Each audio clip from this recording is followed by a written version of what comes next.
as I usually greet you on the Marcia Week show, may I greet you this morning, loyal sons and daughters all, firm craftsmen of our faith.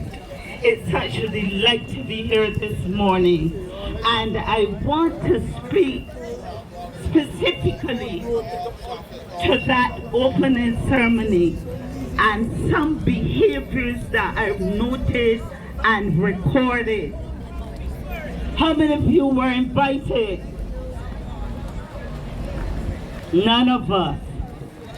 I wonder how many from Corbin Street, Vine Street, Wellington Street, Nelson Street, how many of them were invited?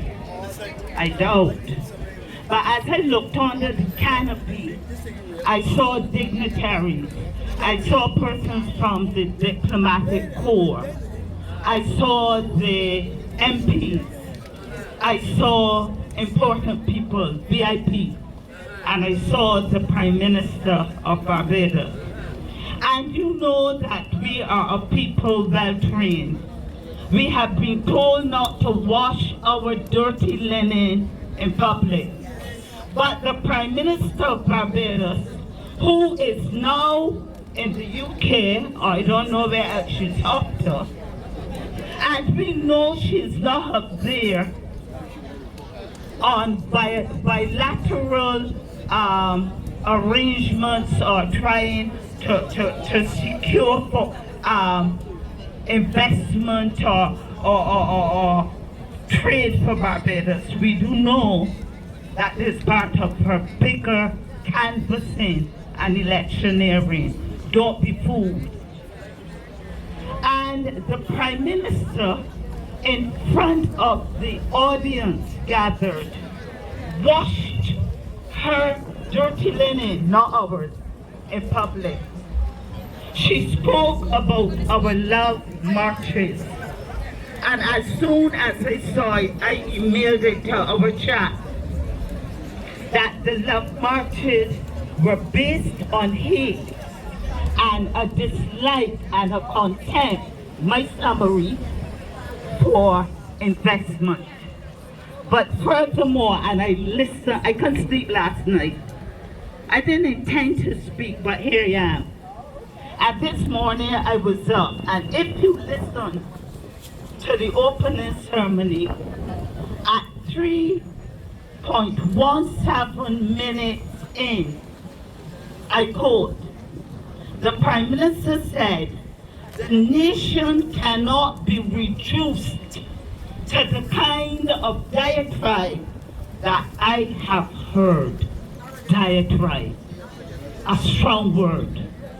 And the teacher me would inform that diatribe speaks to vile, careless, vindictive, malicious communication.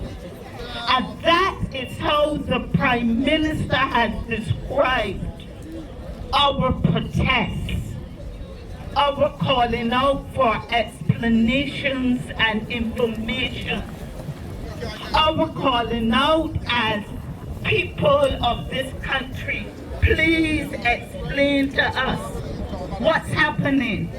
Please explain to us what is the African Bank.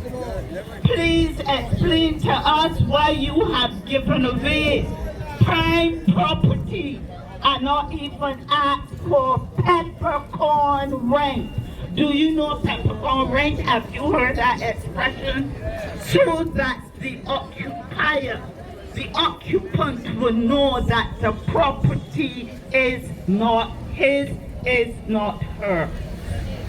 And the Prime Minister speaks to activities as this, and speaks to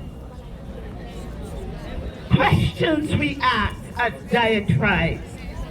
Are we malicious? Are we vindictive? Are we nasty-minded? Are we lawless and careless with what we are saying and asking? She calls it diatribe. And the Prime Minister also noted that in 1994, the 12th of September, she came from Bay Street to assume her position as the Minister of Education. We know her record, how she mashed up education with the failed EduTech 2000. And she is continuing not now to mash up education, but everything that comes under her hand, her touch, it's not Midas. It's not a Midas touch. It is a touch that generates loss and grief to the people of Barbados. But I'm part of the Diatribe Collective. But I'd like the Prime Minister to know that I did not come to that ministry with a position as Minister of Education. But 20 years before she assumed that position in 1974, the 16th of September, while she went the 12th of September 1994, I ascended some wooden rickety steps just fresh out of the St. Michael's Girls' School to seek employment as a teacher. I haven't regretted a day. And nervously I approached the room where the education officers were. And I was directed to a lady called Ursula Seeley, who told me she would find me a job because I had good 5 level GCE. And she sent me to St. Jude's Primary School the next week. There holds memories for me, and I'm not saying hold on to it, but I do remember calls from Sir Henry Fraser and others who asked that that building be refurbished, maintaining as much of its historical architectural integrity and expand it for training of doctors and nurses and other medical services. But the Prime Minister, who loves Barbados so much, has given it away, not even for peppercorn rice. And my concern is that when, and as a little girl, I remember coming to that old hospital with my grandmother to pray services, to pray for the patients. And one concern I have, when the edifice goes up, what about the people in the neighborhood?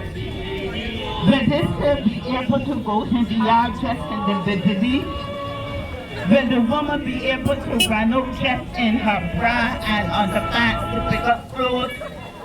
When we have all these people looking down at us? I do pray for our country, and I will encourage you to continue this healthy style of diatribe. I would encourage you to continue the marches based on hate when we call out for justice, integrity, and transparency. All the best and God bless. Loyal sons and daughters. Please subscribe and click notification bell. Also don't forget to like, comment, and share. Thank you for watching my video.